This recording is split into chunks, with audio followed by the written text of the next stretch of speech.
Halo guys, Assalamualaikum warahmatullahi wabarakatuh. Apa kabar? Semoga teman-teman dalam keadaan sehat walafiat. Salam buat keluarga teman-teman di rumah. Salam sepak bola. Perkenalkan gue Ajay, gue si netizen yang suka membahas bola. Jadi di video kali ini gue ingin membahas tentang drama Alexander Isak yang ternyata belum berakhir, di mana ada drama baru di mana Isak dan juga pihak Newcastle sama-sama mengklarifikasi sesuatu. Ya, jadi kita mulai dulu dari Alexander Isak. Ya. Alexander Isak akhirnya buka suara setelah dia diam 1000 bahasa selama 2 bulan terakhir. Di mana masalah ini kan sudah terjadi kurang lebih 2 bulan terakhir, ya. Di mana Isak awalnya merasa Newcastle United ini tidak serius dalam mendatangkan pemain bintang dalam membentuk tim. Dimana sebenarnya banyak pemain bintang Newcastle juga yang banyak yang ingin hengkang, ya. Tapi ya mereka banyak yang menghormati gitu. Kemudian Newcastle juga kan banyak sekali bisa dibilang ditolak oleh banyak pemain bintang. Banyak gagal mendapatkan pemain. Sehingga itu membuat Isak frustasi dan akhirnya dia tidak ikut tur Newcastle ke Asia. Ternyata drama belum berakhir sampai di situ. Tawaran yang datang dari Liverpool ternyata ditolak mentah-mentah oleh pihak Newcastle. Di mana saat itu Isak akhirnya decisionnya itu ingin keluar, dan bid yang diberikan oleh Liverpool yang di reject oleh Newcastle itu membuat Isak akhirnya marah kepada pihak Newcastle, dan akhirnya dia menolak untuk bergabung lagi dengan tim. Dia sudah tidak ikut latihan, dia juga sudah tidak diundang di acara-acara keluarga dari pihak Newcastle, dan yang paling besar adalah dia tidak mau terlibat dengan Newcastle di Liga Inggris. Di Liga Inggris, ya, dimana di pekan pertama kemarin Isak benar-benar menghilang dari squad Newcastle. Ya, ini menimbulkan banyak sekali pro kontra sebenarnya. Sebenarnya di pihak ini tuh siapa yang salah? Siapa yang salah gitu ya. Oke, kita runutkan sebab akibatnya ya. Sebab akibat dari keputusan kedua tim. Kasus ini kalau banyak yang bilang kasus ini sama dengan Mbappe, kasus ini berbeda dengan Mbappe.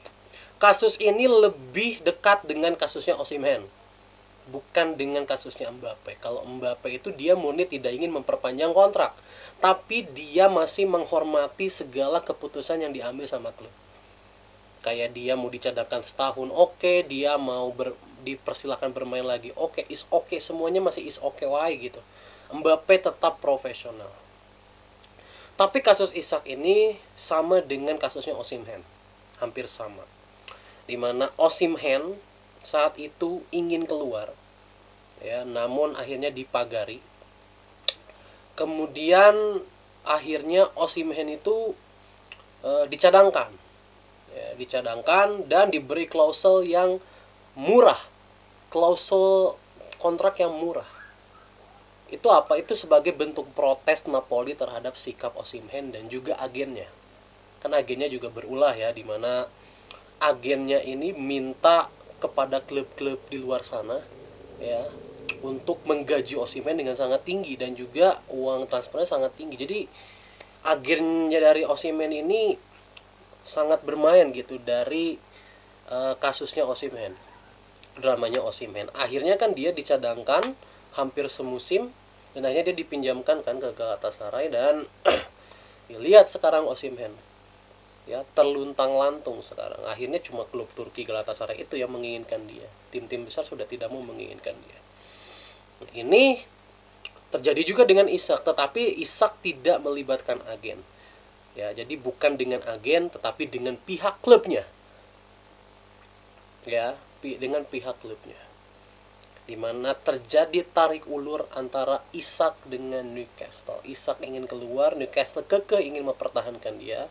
Tapi Isak tidak mau main lagi sama Newcastle karena banyak janji yang tidak ditepati oleh Newcastle. Ya, entah apa ya janji yang pernah dibuat atau personal agreement apa yang pernah dibuat oleh Newcastle terhadap Isak, ya. Entah apa yang terjadi.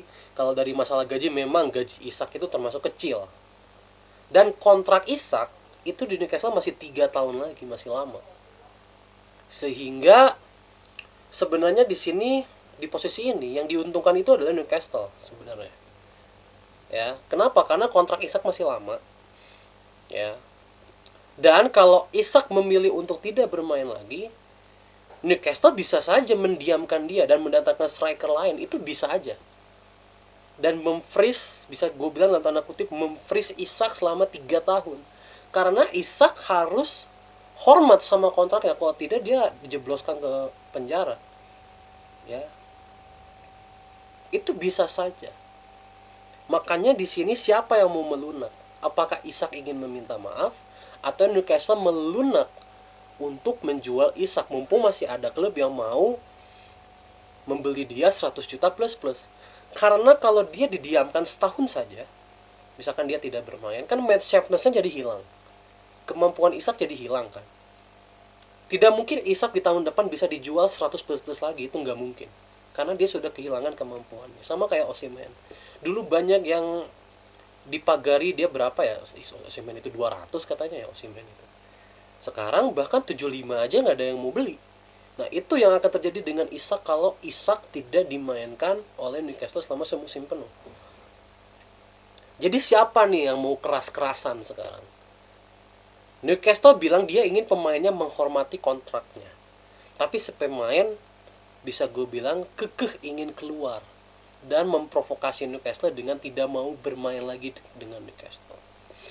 Di sini jujur posisi itu diuntungkan tuh Newcastle, bukan Isak. Jadi karir Isak sekarang ada di tangan Newcastle sampai musim depan. Berbeda contohnya kalau kontrak Isak itu cuma setahun lagi misalkan. Akan berbeda case-nya. Kenapa? Karena 6 bulan sebelum kontraknya habis, Isak sudah boleh bernegosiasi dengan klub lain. Sudah boleh personal agreement dengan klub lain. Ya, sudah boleh untuk menekan kontrak dengan klub lain. Itu boleh. Itu boleh. Peraturannya seperti itu. Ya. Tapi kontrak Isak kan masih 3 tahun. Jadi dia masih butuh 2,5 tahun lagi untuk bisa deal dengan klub lain. Makanya di posisi ini Newcastle itu diuntungkan. Karena apa ya, duitnya Newcastle juga nggak ada serinya. Kehilangan Isak gratis juga kayaknya nggak akan jadi masalah buat mereka. Gitu. Ya. Kecuali mereka memang butuh duit. Karena ya tetap aja, ya salah satunya lagi ya, kenapa Newcastle diuntungkan, Isak pun digajinya tidak terlalu besar, tidak mencapai 10 juta 10 juta pounds ya, sehingga uh, untuk peraturan pun ya membebani tapi sedikit lah, membebani iya tapi sedikit, jadi tidak terlalu parah lah membebaninya untuk klub sekelas Newcastle gitu.